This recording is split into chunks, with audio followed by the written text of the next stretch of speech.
មានណាត់ថាញាណឧទេសនេះគឺសំដៅយកបញ្ញា3គឺញាណក្នុងការកំណត់ដឹងនាមរូបដោយប្រភេទនោះឯងជាញាតបរិញ្ញាតទៅពីនោះក៏ជាតេរណបរិយាក្នុងលំដាប់តទៅជាបហានបរិញ្ញាទាំងភេវនាសច្ចកិរិយាការធ្វើឲ្យជាក់ច្បាស់ដែលសម្ព័ន្ធគ្នាដោយបរិញ្ញា3នោះមានហេតុនោះឥឡូវនេះទើបលោកលើកយកញាណទាំង5មានញាតតថាញាណជាដើមឡើងសម្ដែងអំពីធម្មនេនតញ្ញាណបរិញ្ញាមាន3គឺញាតបរិញ្ញាតរណបរិញ្ញានិងបាណបរិញ្ញាក្នុងបរិញ្ញា3នោះមានវិឆ័យដូចនេះថាតែក្នុងការកំណត់នាមរូបដែលប្រព្រឹត្តទៅនៅក្នុងបរិច្ឆេទរូបនៅក្នុងធម៌នោះគឺប្រព្រឹត្តទៅដោយអំណាចនៃបរិញ្ញា3ហ្នឹងដែលយើងដឹងថាញាតបរិញ្ញាហ្នឹងកំណត់នៅនាមរូបបរិច្ឆេទញ្ញាណនិងបច្ច័យរបស់នាមរូបត្រៃរណៈគឺប្រព្រឹត្តទៅជាត្រៃលក្ខណ៍មិនចឹងហ៎បងថាចាបងចាបាទអានេះតើទៅនឹងបញ្ញាដែលទៅកំណត់រូបធម៌នាមធម៌ទេ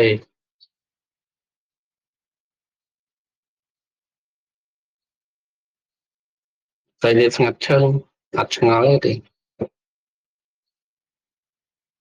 មួយអកន្លែងឆ្ងល់ឃើញឯងមួយអើយឡាប់យល់មកបាយឆ្ងល់ចេះមិនដល់ឆ្ងល់មិនកើតឆ្ងល់កើតទេតែឆ្ងល់អូយពិតជាជ្រៅជ្រះបញ្ញាដែលប្រព្រឹត្តទៅក្នុងការកំណត់លក្ខណៈហើយចំពោះនៃសភាវៈធម៌ទាំងនោះយ៉ាងនេះថារូបមានការបែកធ្លាយជាលក្ខណៈវេទនាមានការសោយអារម្មណ៍ជាលក្ខណៈឈ្មោះថាញាតបរិញ្ញាវិបស្សនាបញ្ញាដែលមានលក្ខណៈជាអារម្មណ៍ដែលលើកសាមញ្ញលក្ខណៈនៃសភាវៈទាំងនោះ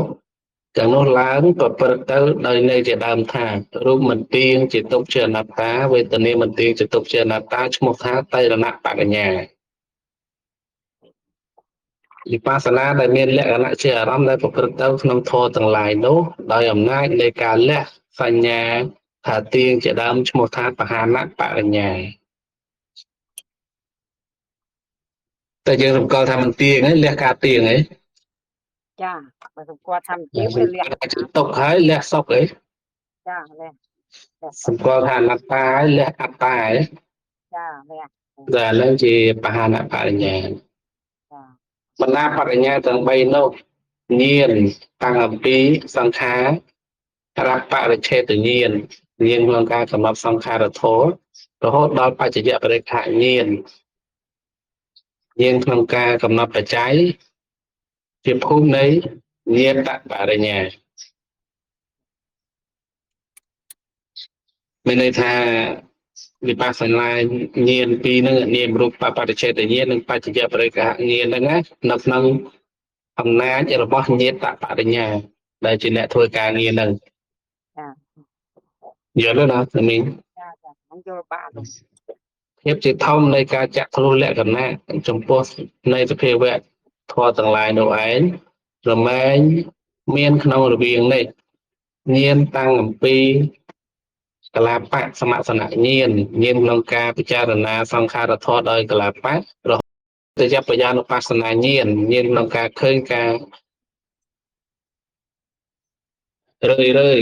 ក្នុងការកើតនិងការរលត់នៃសង្ខារធម៌ជាភូមិនៃតៃរណបរិញ្ញា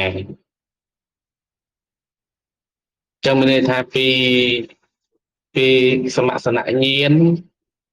រហូតដល់ឧទយបញ្ញាញាណហ្នឹងណាគឺតៃរណបរិញ្ញាហ្នឹងជាអ្នកធ្វើការងារហ្នឹងយល់ចឹងឆាប់យល់បាទហ្នឹងហើយយល់ហើយឡើយហ្នឹងយល់ហើយបាទរវាងនេះភាពជាធំនៃការចាក់ធ្លុះសាមញ្ញលក្ខណៈនោះឯងរមែងមានក្នុងរវាងនេះញាណតាំងអំពីភាំង ជានុបស្សនាញាណញាណក្នុងការឃើញរឿយៗនៅការរលត់នៃសង្ខារស្រធរឡើងទៅជាភូមិនៃមហានបបញ្ញាចឹងពីគិតពីភាំងកញ្ញាណទៅឃើញរឿយៗនៅការបែកធ្លាយនៅការរលត់ទៅនៃសង្ខារធរហ្នឹងហ្នឹងឯងគឺមហានបបញ្ញាបញ្ញាហ្នឹងជាអ្នកធ្វើការងារហ្នឹង ចា យល់ណាស់នេះ ចានឹងយល់បាទ បាទចាប់អំពីនោះទៅភាពជាធំរមែងមានដល់អនុបស្សនា7ដែលឲ្យសម្រេចការលះសញ្ញាវិបលាសថាទៀងជាដើមបានយ៉ាងនេះគឺបុគ្គលការពិចារណាឃើញថាមិនទៀងក៏លះនៅការនៅសញ្ញាថាទៀងការពិចារណាឃើញថាជាទុក្ខក៏លះនៅសញ្ញាថាជាសុខការពិចារណាឃើញថាមិនមែនខ្លួនក៏លះនៅសញ្ញាថាខ្លួនការនៅណាយក៏លះនៅសេចក្តីរីករាយការធុញទ្រាន់ក៏លះនៅតម្រេកការរំលត់បងក៏លះនៅការរលត់ក៏លះបង់នៅការកើតការរលាស់ចោលក៏លះបង់នៅសេចក្តីប្រកាន់បាសនា7ចាបាទចឹងរឿយទៅរហូតដល់មានកម្លាំងដំណើរទៅញ៉ាំងនៅឲ្យកើត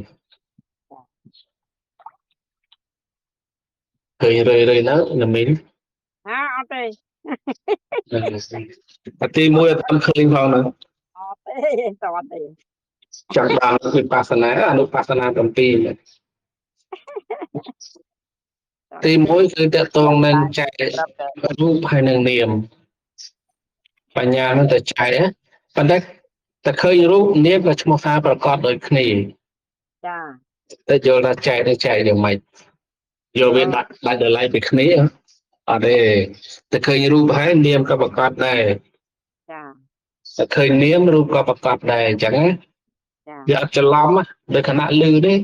អត់ច្រឡំថាលឺនេះជារូបឯលឺនេះគឺជាសត្វគឺជានាមធម៌ជាសត្វតវិញ្ញាណអញ្ចឹងមានតែត្រូវច្រឡំមួយនាមជាមួយរូប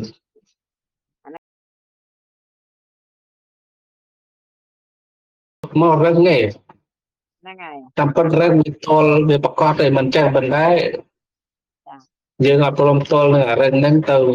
ទៅលើតុកៅអីកទេលអញ្ចឹងអត់អញ្ចឹងណាវាអត់ទល់នឹងអារឹងហ្នឹងសោះហ្នឹងហើយអត់ទល់នឹងអារឹងហ្នឹងឯងហ្នឹងហើយវាអត់ទល់វាទៅ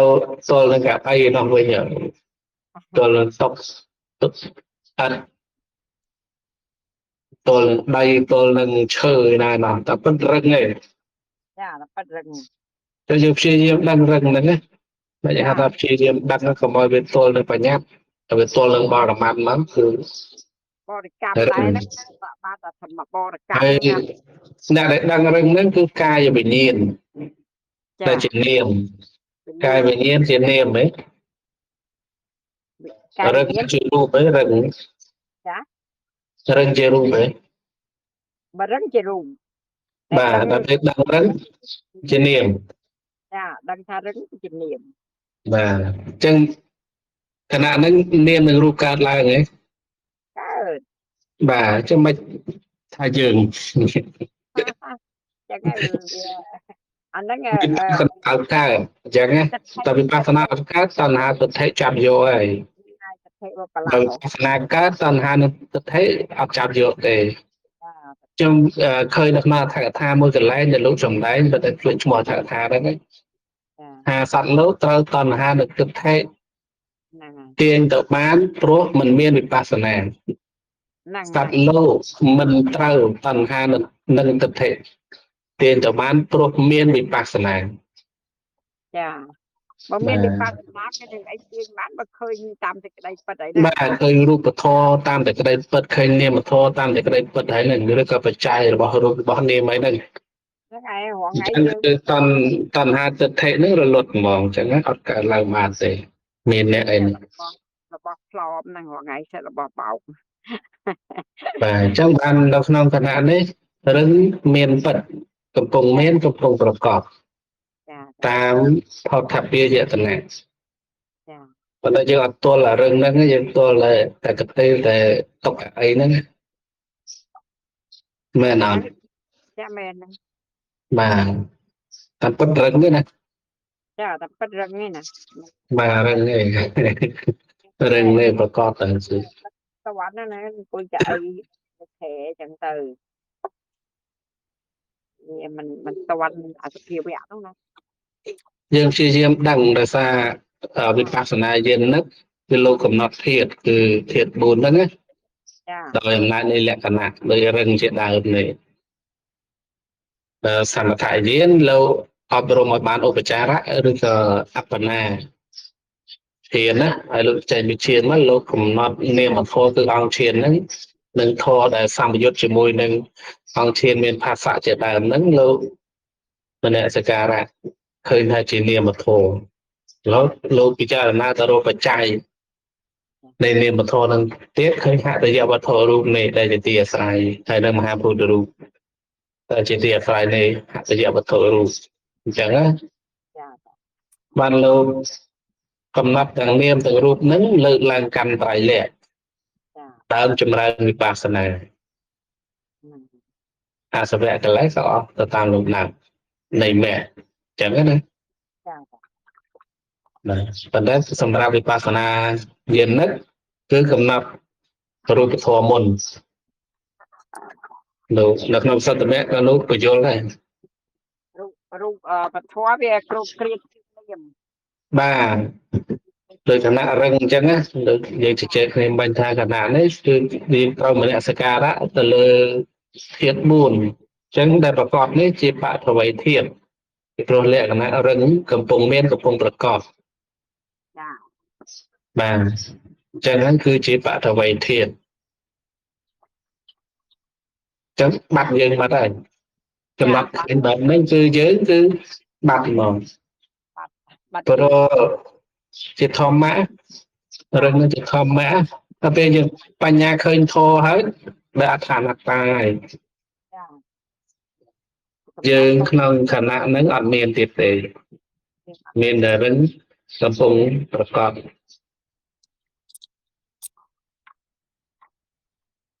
ហើយនៅក្នុងវិយោធាននៅក្នុងជាពិសេសក្នុងអេរិយាបថនេះមិនចឹងអេរិយាបថ4ហ្នឹងដេកដើរឈរអង្គុយហ្នឹងប៉ុន្តែអេរិយាបថ4ហ្នឹងលោកសំដែងទៅនឹងវិបស្សនាសត ចា ចឹងណាប៉ុន្តែនៅក្នុងអត្តកថាលោកបញ្យល់ឲ្យយើងធ្វើសេចក្តីដឹងខ្លួនក្នុងអេរិយាបថ4ញ៉ែ ចា អសមោហៈសម្បជញ្ញៈ ចា នឹងដេកដើរឈរអង្គុយហ្នឹងឲ្យដឹង ចា បោះជើងទៅមុខក៏ត្រូវដឹងបោះជើងថយក្រោយក៏ត្រូវដឹងលាដៃចូលលាដៃចេញហ្នឹងងាកទៅកាន់ទិសផ្សេងហ្នឹងត្រូវដឹងបាទប្រយោជន៍អីបានត្រូវដឹង ដើម្បីឲ្យបស្សនាកើត ដើម្បីឲ្យអី ឲ្យវិបស្សនាកើតពេលយើងកំណត់គ្រប់អេរិយាបថយូរវាឃើញនាមរូបតាមសេចក្តីពិតហ្នឹង ចា តែបើ តែ យើង ក្នុងអត្ថកថាលោកថាដើម្បីចិត្តហ្នឹងនៅក្នុងអារម្មណ៍តែមួយ អូ ដឹងហ្នឹងណា ចាអាហ្នឹងចឹងបាត់តែបើយើងគិតតែមែនទេបើយើងកំណត់ចឹងរឿយទៅនឹងវិបស្សនាអាចនឹងកើតបានតែខ្លួនយើងយូរអាចឃើញសេចក្តីពិតហ្នឹងហើយចា ដំបូងឲ្យនៅក្នុងអារម្មណ៍តែមួយសិនដល់ពេលនៅក្នុងអារម្មណ៍តែមួយហើយបញ្ញាហ្នឹងក៏ពិចារណាទៅដល់បច្ច័យនៃការបត់ដៃចូលលាដៃចេញហ្នឹងណាងាកទៅកាន់ទិសផ្សេងឈានទៅមុខឈានទៅថយក្រោយហ្នឹងណាថាកើតឡើងដោយហេតុណា ហ្នឹងហើយ ឥឡូវមីកើតមើលមីងើបដើរតាមមើលគោមើលអង្គុយហ្នឹងប្រព្រឹត្តទៅបានហ្នឹងមានអីជាបច្ច័យ មានចិត្តការចិត្តឲ្យញ៉ាំង បាទ វាយក បាទចិត្តតច្ចវេយោធាតុ ចា បាទឃើញដល់បច្ច័យរបស់រូបធម៌ហ្នឹងណាហ្នឹងឯងវិបស្សនាកើតនៅកន្លែងហ្នឹងឃើញដល់បច្ច័យរបស់រូបធម៌ហ្នឹង ឲ្យកាយហ្នឹងវាកម្រើកធ្វើវិជ័យវិញ្ញាតហ្នឹងអាចកម្រើកបានដោយកិរិយារបស់ចិត្តហ្នឹងឯង បាទអញ្ចឹងហើយបញ្ញាហ្នឹងក៏ឃើញថាការកម្រើកបានហ្នឹងដោយអំណាចនៃចិត្តតច្ចវេយោធាតុ វាយោធាតុដែលផ្សាយទៅពេញសកលកាយហ្នឹងមានចិត្តជាសមុទ្ឋាន ចា កើតអំពីកិរិយារបស់ចិត្តអញ្ចឹងណាតែពេលឃើញតែចិត្តហើយបាត់យើងនៅ បាត់ តែបាត់យើងជាអ្នកដើរជាអ្នកបាត់បាយចូលលានដៃចេញទៅបាត់ហើយ បាត់ហើយហើយទៀតទេ ទៅឃើញកើតពីចិត្តអីហ្នឹងមានយើងណាទៀតបើឃើញតាមសេចក្តីពិតនៃរូបធម៌នោះហើយហ្នឹង ចា តែយើងយកមកគិតពិចារណាតាមព្រះបរិយត្តិធម៌ហើយនឹងការពិសោធន៍របស់យើងទៅបញ្ញាហ្នឹងក៏ប្រកបច្បាស់ហើយថាអញ្ចឹងមែនមិនអញ្ចឹង ចា ចឹងមែនតា ចឹងមែនហ្នឹងឯង អត់ចិត្តហ្នឹងមានអីកម្រើរយស្ដោកស្ដាងគេដូចកត់អស់ប្រប្រយោជន៍គ្មាន បើអត់ចិត្តហ្នឹងក៏ចប់ហើយមានអីនឹងកម្រើក ស្ដោកស្ដាងដូចជាកត់អត់អញ្ចឹងណាហើយរូបកាយហ្នឹងរកប្រយោជន៍គ្មានទេគេយកតែដុតចោលកត់ចោលហ្នឹង យកតែកាប់ច្រាំណាស់មក អស់មានប្រយោជន៍ជាងផងកត់អស់មានប្រយោជន៍ជាងកាយហ្នឹងផង ហ្នឹងហើយទៅពេលកាយវាខំអស់លុយទៀតណាបង្កើតអស់យកមកធ្វើចោលបាន ពេលដែលវិញ្ញាណទៅប្រះហើយវិញ្ញាណរលត់រូបហ្នឹងមានអីកម្រើកកើត ហ្នឹងហើយមានអីកម្រើកបាន ចិត្តជាសមុទ្ឋានមែនអត់ដែលដើរឈរអង្គុយបានហ្នឹងមានចិត្តជាសមុទ្ឋានមែនអត់ ចាមានចិត្តជាសមុទ្រ ហ្នឹងហើយអញ្ចឹងអត់ចិត្តមួយទៅបាត់ហើយ អត់ចិត្តមួយហើយដាក់អត់អូនទៀត កាលដែលនៅមានចិត្តហ្នឹងស្រឡាញ់ណាបែកបានទេ ហ្នឹង ទៅ ហើយ តាមតាទៅវត្តនិយាយទៅដែរតានិយាយទៅផ្សារតាទៅដែរ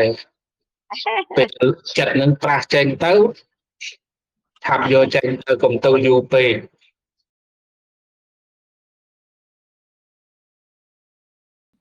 ខាស់ទឹកភ្នែក